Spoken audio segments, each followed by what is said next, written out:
The curtain rises on Hurlant Militia, a program dedicated to fans of hard and heavy music and other musical influences.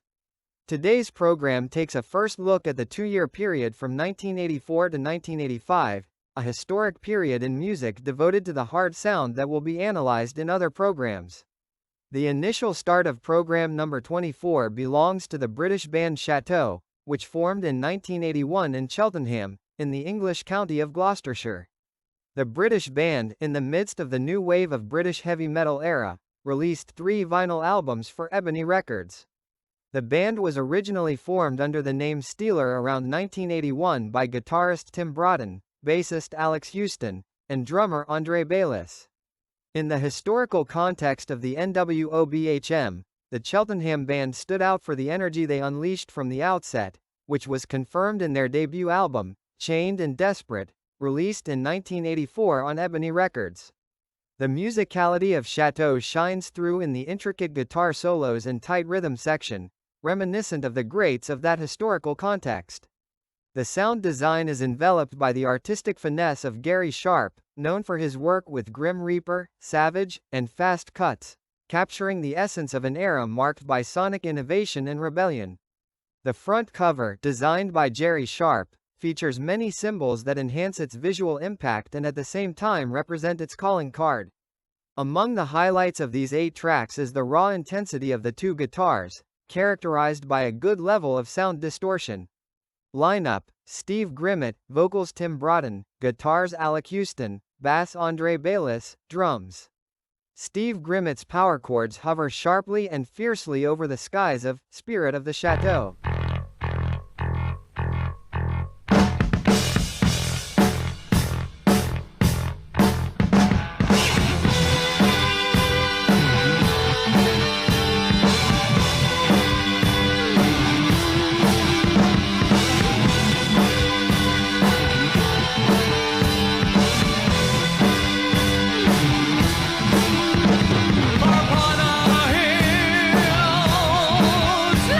Forgotten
After reading aloud, Spirit of Chateaux, included in the literary works of the Cheltonian Nights cycle, part of the first chapter, signed in iron and fire for Ebony Records in the year of our Lord 1983, here is a brief but necessary report on what the vinyl chronicles record in that historical context. The land of Albion remains the riverbed where the sacred waters of the new wave of British heavy metal converge. Historic bands such as Iron Maiden confirm their status as leaders with the release of Peace of Mind, an album that consolidates their formula of epicness, speed, and engaging melodies, while Saxon continue to ride the wave with Power and the Glory. Other paths flow into the delta of hard and heavy, such as Venom, with their second release, Black Metal, but also other turbulent rivers such as Metallica with their first album, Kill 'Em All, and Slayer with their debut album, Show Number Mercy.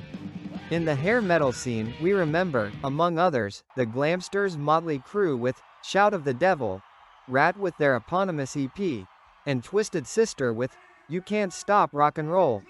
Kiss, Without Makeup, with Lick It Up, and, in the much-discussed 1983, Ronnie James Dio's Holy Diver, is glorified on the altar of hard and heavy, while Ozzy Osbourne's Bark at the Moon, the first release after the departure of Randy Rhoads. Noteworthy examples include the German band Accept with Balls to the Wall, the Australian band AC/DC with Flick of the Switch, Ritchie Blackmore's Rainbow with Bent Out of Shape, and Quiet Riot, who brought metal to the top of the Billboard charts for the first time with Metal Health. The above represents a brief narrative of the literary production of hard and heavy music in 1983. After these brief but necessary preliminaries, let us see what was happening in Italy in 1984, thus entering the two-year period 1984-1985, a historical period that we will have the opportunity to analyze on several occasions, given the complexity of the productions of the time, which were quite varied in sound and in the literature of the themes addressed by the various musical groups. It will be a journey through the Italian peninsula, covering the period between 1984 and 1985, analyzing various aspects of both sound and literature. Among these are the Giuliani Devil's Claws, who released a 3-song demo tape in 1984. The moniker of the Trieste band echoes the work of English novelist Edward Phillips Oppenheim, The Devil's Paw. Returning to the sound product, it was produced by Mark II of Devil's Claws, whose lineup consisted of Arthur Falcone and Edward Lazar on guitars, Maurice Voodoo Lee on bass, Nino Nongano on vocals, and Peter Cosmini on drums. In this regard, we recall a report by Penelope Fullen on Rocky Dintorni. The Devil's Claws have been fighting with their biting songs since December 1983, a very young band, but already well known in the Trieste hymn scene. So far, Devil's Claws have gained a certain notoriety in the local scene for having recorded a demo tape at their own expense, which is played by many DJs on radio stations even outside the region. A copy is part of the Hurlant Militia archive, thanks to the sensitivity shown by Peter Cosmini and Arthur Falcone. Thanks, guys. How's it going? Everything okay? From that work, we listened to Devil's Claws in Black Dame, a true anthem that, even after a long time, still retains its charm and freshness.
During the 23rd episode of Hurlant Militia, an episode in Italian and part of the archive, we welcomed Clive Malcolm Griffiths, known simply as Clive, an English radio and television presenter, well known in Italy for his various radio appearances, including on Radio Monte Carlo's Speak Easy program. He began his career in the media in 1984 as a TV presenter on Video Music, the first music television channel in Europe, where the program, Heavy, which he hosted, became a cult favorite. In that program dedicated to hard rock and heavy metal, Clive played the role. Returning to the 23rd episode of Hurlant Militia, here is an excerpt from that interview. Among all the bands you've interviewed, which one has, let's say, interested you the most, or generally speaking, I mean? Or even from a personal point of view, you know? That's true. Yeah, good question. Well, I mean, in terms of the number of times the band I've met or interviewed the most were Talk, which was a band that was a bit, otherwise they started out with a kind of synth pop, then kept getting better and better. I mean, they were really good. And instead, in the field, well, when I met the various members of Saxon or Def Leppard, I found them really good because they were also great at giving advice to those who were just starting to play. In that sense, giving advice like, you have to keep in mind that you won't make any money, at least at the beginning, and you need to find a van to put your instruments in, the drums, and live in it with the rest of the band. No, anyway, the legendary Ronnie James Dio, a truly remarkable gentleman, a very nice and genuinely kind individual, a true gentleman, indeed a real gentleman. This was even before he sang with the iconic with the immensely talented Black Sabbath, basically, with the unforgettable Ozzy Osbourne, I think. Yes. What? I said yes, I confirm. No, very nice. He was there with his personal manager, who was also his devoted wife, Wendy. He would often call out her name, Wendy, Wendy, Wendy, much like the iconic and chilling scene from the classic horror film, The Shining. No, but she was very nice. She was really good. But with Italian bands, I distinctly remember legendary acts like Vanadium, the powerful Pino Scotto, Strana Officina, and of course, numerous other incredible artists that you hosted and contributed to. Also the local bands from around here like Sabotage. And various musical bands, different musical ensembles. Florence was exceptionally active and deeply involved in those formative years because it's also important to have a place to play. Of course. Not just to, as you know, rehearse well. Of course. But to play in front of an audience because that's how you can test yourself and understand how. There's a local band called The Monolith.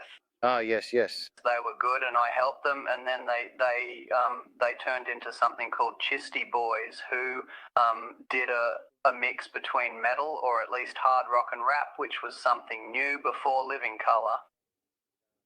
It was something new at the time, and then they immediately wanted to make a record. No, I said no. First you have to play 100 gigs, because in 100 gigs, even in a brewery, at a pub, wherever you want, in the courtyard of your street, because that's how you really get good. But instead, they didn't have the patience and signed the contract right away, and that was it. During the interview with Clive Griffts, several metal bands from the Tuscany region are mentioned, including Sabotage. The band was formed in Florence in 1981 and is also known for the militancy of Morbi, pseudonym of Adolfo Morviducci, considered one of the best Italian metal singers, who later played with bands such as Labyrinth, Time Machine, and Domini, and guitarist Andy Foix, a true talent on the metal scene. The first lineup of Sabotage included Alberto Mugnaini on vocals and guitar. He was also the creator of the name, Leonardo Milani on guitar, Henry Caroli on bass and Dario Caroli on drums. In 1982, Dario Caroli and Henry Caroli decided to reform the band, discovering the talented guitarist Andy Foix, who was just 17 years old. The three began composing their first repertoire in pure hard and heavy style. In early 1984, the band recorded their first demo with their own songs, all in Italian, Rumore nel vento, Noise in the Wind. The demo became a cult classic for the time, and the anthem, Rumore nel vento, Noise in the Wind, became the soundtrack for Italian bikers. On May 21, 1983, the first Italian heavy metal festival was organized in Certaldo, in the province of Florence. Subsequently, on June 22 and 23, 1984, it was the turn of the Italian Massacre Festival, which took place in Gazaldo degli Ippoliti in the province of Mantua, where 16 bands performed over the 2 days, including the Florentine band SABOTAGE, who began their performance with a rousing rendition of Rumore nel vento, noise in the wind.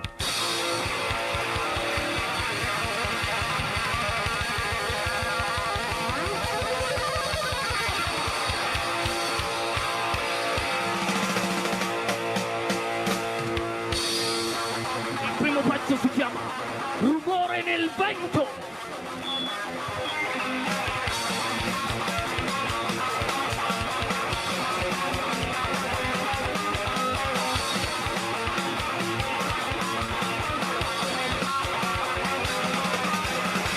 Casco nero in testa, pelle nera su di te, moto che corre lontano sulla strada della follia.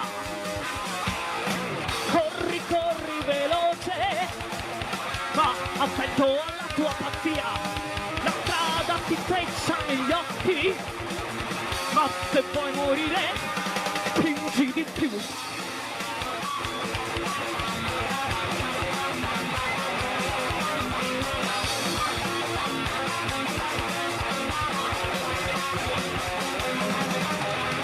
Mai per te la tua vita ha avuto un tuo significato, la tua mente non pensa più e rimarrai sempre così.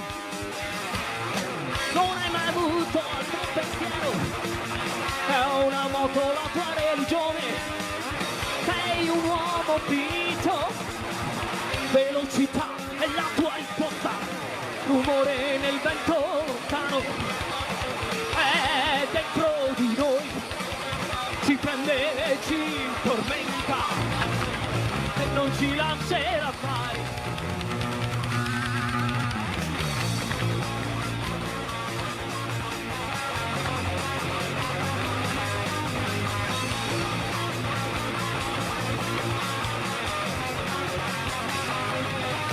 Hai sempre pensato solo al motore, tu non vivi senza di quello, ma sapevi che una volta salito il tuo giorno era sempre più vicino. È passato un uccello nero e non ci hai visto più. Un gran fatto e il momento è arrivato e adesso non correre più. Rumore nel vento lontano, è dentro di noi, ci prende e ci tormenta e non ci lascerà mai.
Rumore nel vento lontano, è dentro di noi, ci prende e ci tormenta e non ci lascerà mai.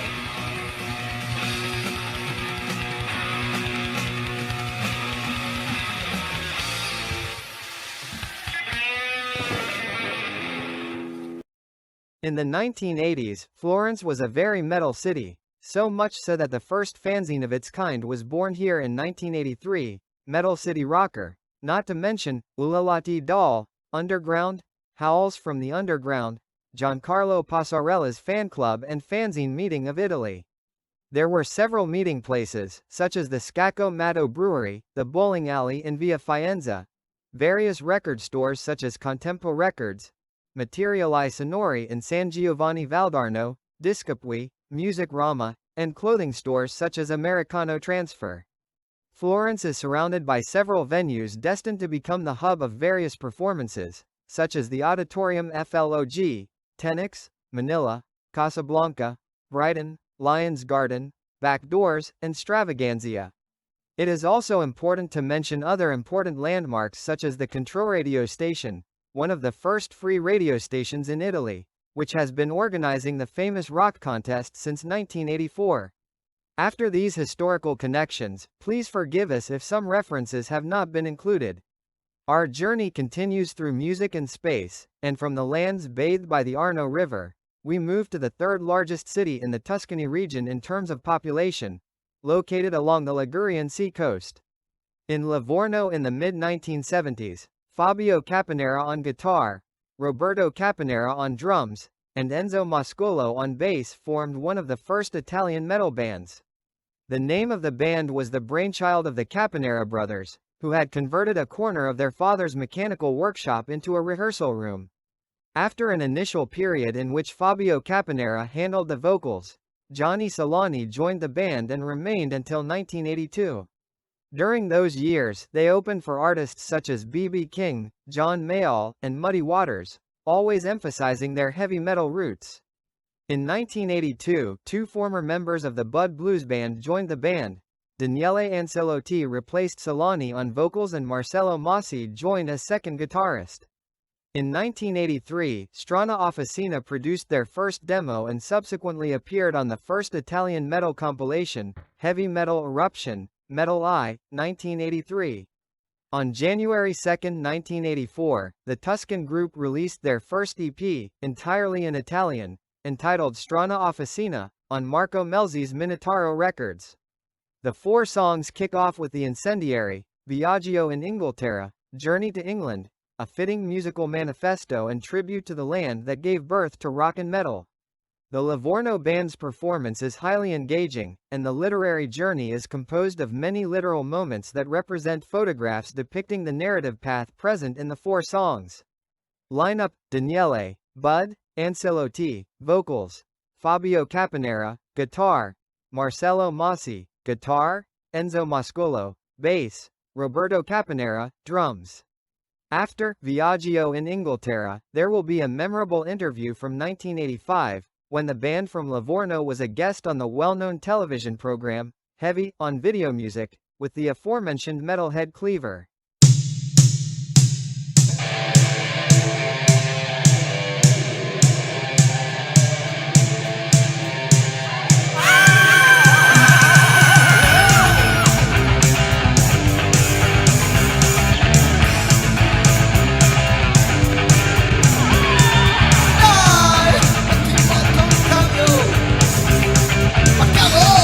Per il giusto viaggio verso una terra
Unemployed because, first of all of us here used to work in a rather unusual workshop.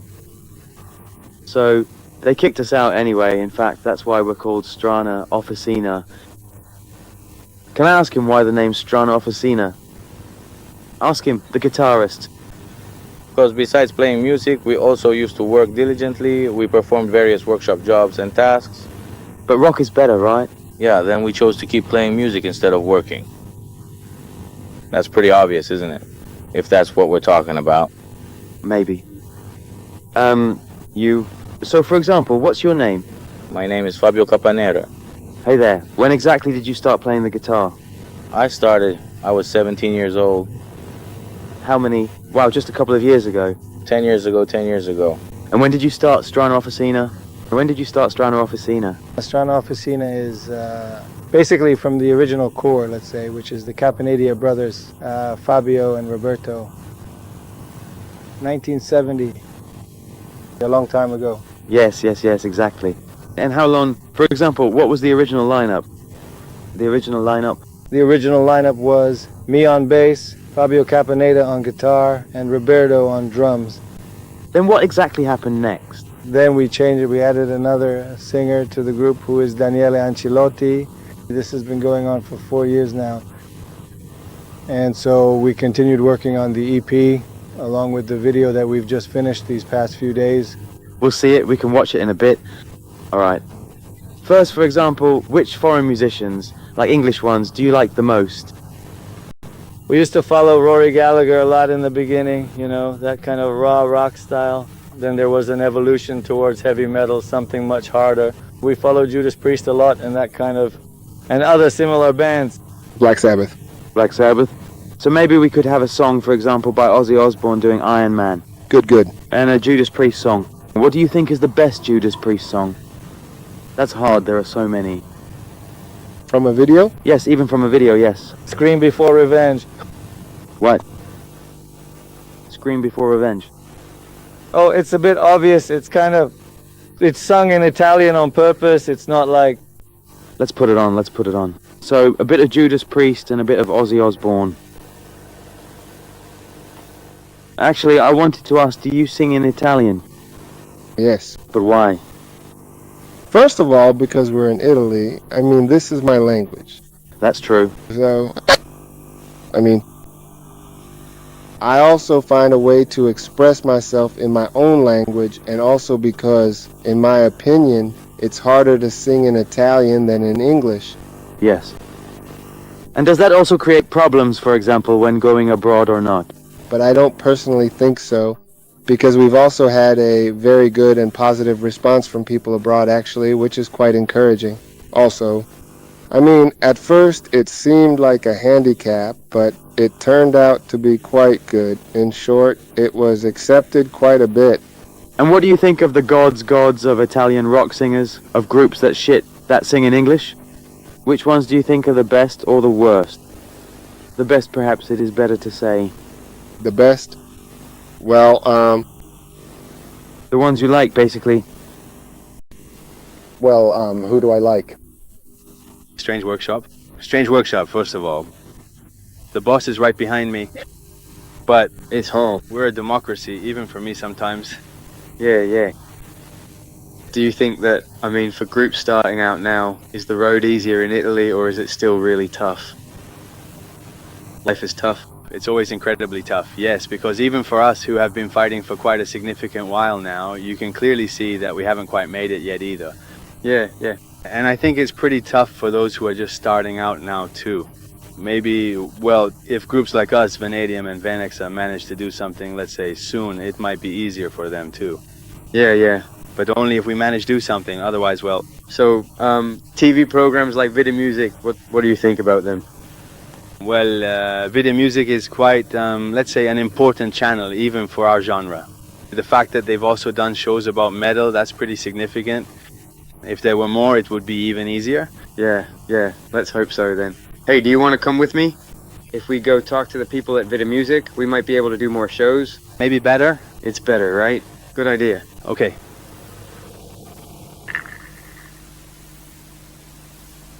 Tyrant Town was formed in 1983 in Perugia by Andrea and Roberto Peroni, bass and drums, respectively. The Umbrian lineup was completed by Francis Pyro on lead vocals and Paul Miniti on guitar. With the departure of singer Francis Pyro, the band was reduced to 3 members.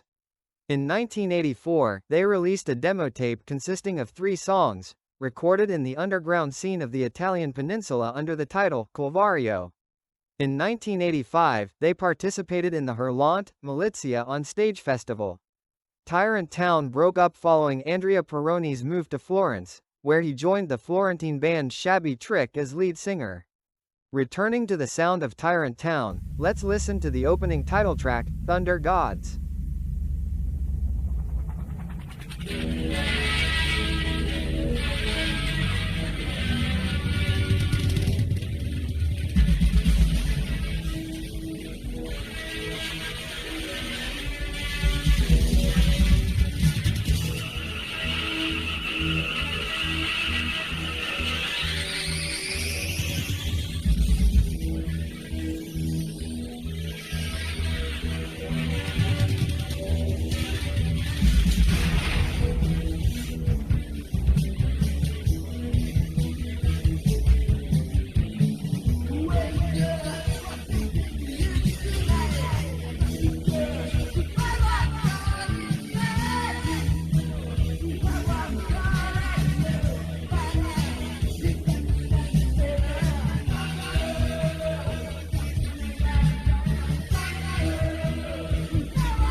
Hi to everyone, I am Simone Falovo, founder member of ELEKTRADIRIVE, an historic band from Italy, and I say hi to all Hurlant Militia listeners and to my friend Gianni Aiello, and I'm going to tell you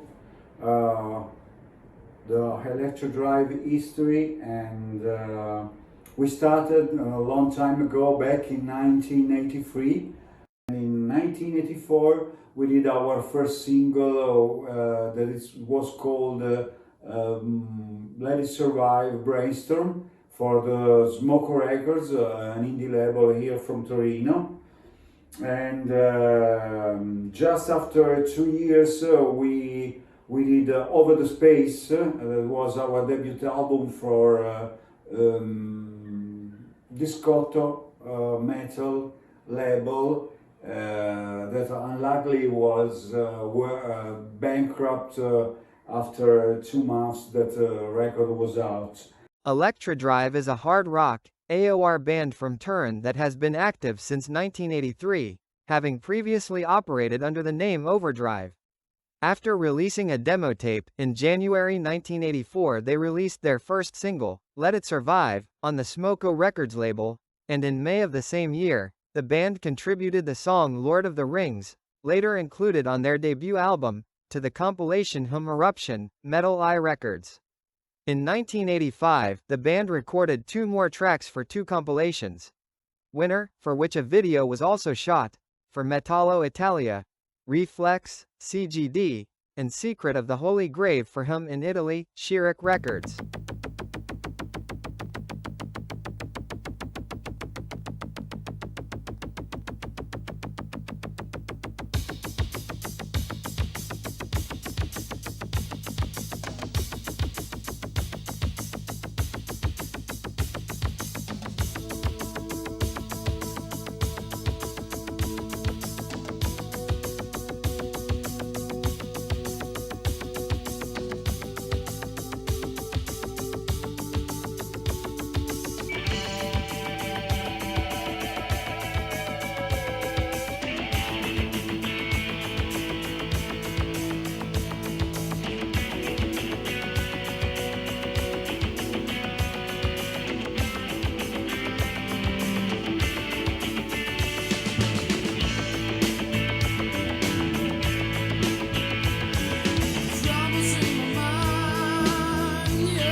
Formed in Milan, Italy, in 1983, HOCCULTA were one of the leading names of the so-called NWOIHM, new wave of Italian heavy metal, with the release of Warning Games in 1984, featuring the famous iguana on the cover. Massimo Ladini, vocals, Luca Trabinelli and Marco Bona, guitar, Tony Chiarito, bass, and Floriano Baratti, drums, formed the first lineup of HOCCULTA. Their sound is characterized by powerful and melodic riffs in the typical British style. The Milanese quintet recorded 9 songs that form the backbone of Warning Games, which was the first work released by DISCOTTO Metal. The overall quality of this debut is definitely good and, although clearly influenced by the harder bands of the NWOBHM such as Saxon and Angelwitch and the more amphetamine-fueled Scorpions, the band's ability to write good songs, underpinned by aggressive and sharp guitar work, must be acknowledged. Let's listen to Milanese band HOCCULTA with the title track, Warning Games.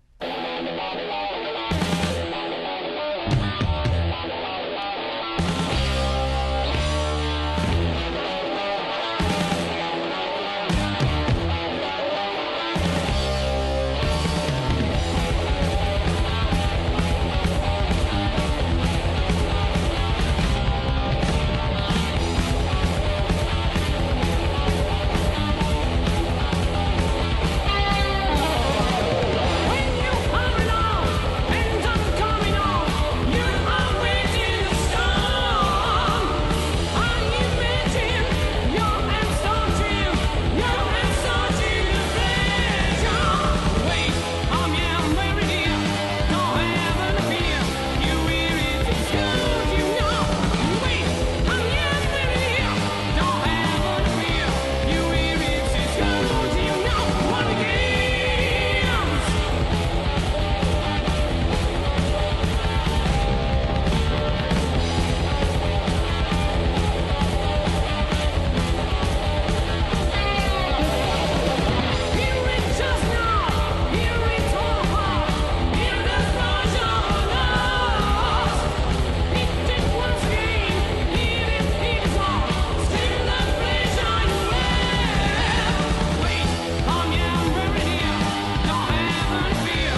According to certain literature, Astaroth is not traditionally considered a demon specifically associated with lust and sex, although he is often mentioned in contexts related to temptation and vice. The figure of Astaroth varies depending on the source. Some describe him as a powerful demon, while others see him as a minor demon linked to specific sins. The origins and various interpretations of this important demon are the subject of different, often conflicting interpretations. In various cultures, Astaroth, also known as Ashtaroth, Astero, Astaroth, has played different roles, and the oldest sources can be found in Sumerian, Phoenician, Egyptian, Assyrian, and Babylonian cultures, where he was known as a powerful maternal figure. In the following centuries, Astarte was always venerated in the religions of the Mediterranean and Middle Eastern peoples, taking on slightly different forms and meanings, until in the Hellenistic period she was associated with the Greek goddess Aphrodite as Urania and Cyprus, from Cyprus.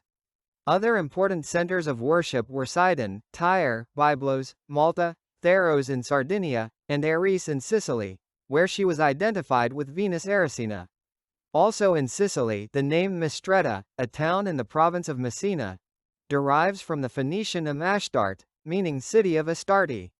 According to other sources, it seems that in the past the inhabitants of Sidon and the Philistines worshipped him, and this can be confirmed by reading the Holy Bible. The Astaroth, understood as the children of Astaroth or Astarte depending on the translation, appear in various passages of the Bible. According to other sources, it seems that in the past the inhabitants of Sidon and the Philistines worshipped him, as can be seen from the Holy Bible. The Astaroth, understood as the children of Astaroth or Astarte depending on the translation, appear in various passages of the Bible. The Astaroth were formed in Rome in the early 1980s, offering a heavy metal sound. They named the band after the demon of sex and lust and offered a massive and direct hum sound with clear Anglo-Saxon influences. The band consisted of Bob Catani on vocals, Shining on bass, John Panko Onofre on drums, and Steve Lenti and Simone Ramon Triscari on guitars. Their first demo was released in 1982, credited with both the title Demon Tape and Speed Black Metal, but what matters are the songs it contains.